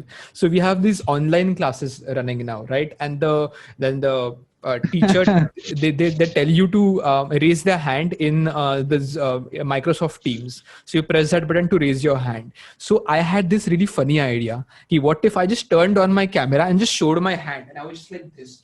I just raise my hand, and then after I did it, I was like, I have to do it, Rohan, you have to do it. So when they were, you know, trying to say, "You raise your hand," I was like, just turned on my camera, and only one in the class with the camera on, I just raised my hand, and that was like so funny to me, and people thought it was fucking nuts. But then there were people, but then there were people. No, there were three people in the classroom who were like, Rohan is a comedic genius, and they are, yeah, exactly, right. So you have to do it. You have to do it. You have to just. Dude, that would have made me freaking. I would have probably started crying like of laughter, dude. I would have been like, he literally took it serious, like, Yeah, because exactly. I'm the same way too. You know, like if they're like, Yeah, oh well, you know, I don't know, like say like you know, if they're yeah, being like metaphorical or something, and they're like, oh, you know, like move this over here, yeah, and then yeah, jump up and down, right, like 2 times. yeah, yeah, Like yeah. what I'll do is I'll be a funny ass person, and I'll do the same thing as you. I'll literally go over there, I'll move the box, and I'll jump up twice. And they'll be like, dude, I can't believe you did that. Yeah, And I was yeah, like, yeah. well, yeah, like you told me to, like. Exactly. It is funny. You have to do that. You have to do it. Yeah, you have to do it, or otherwise you just lose your edge. You lose that. You can't lose that. You have to have that. So you just do it. It keeps you humble too, dude. Like Yeah, yeah, it exactly. literally does, because like I feel like it absolutely kills the ego, Yeah, because dude, you cannot make fun of yourself. yeah, You cannot like joke around and stuff like that and still have a big ass ego. Like trust me, it's not yeah, possible. yeah, yeah. Of Because course. like I used to have a huge ego, dude. Yeah, yeah, And like now, like I make myself laugh. Like mess yeah, around, dude. I do the stupidest shit. And like, dude, I have become I've become so humble because of that. And like it keeps me grounded. yeah. And so I think that's the coolest thing ever, that you do that too. Yeah, yeah.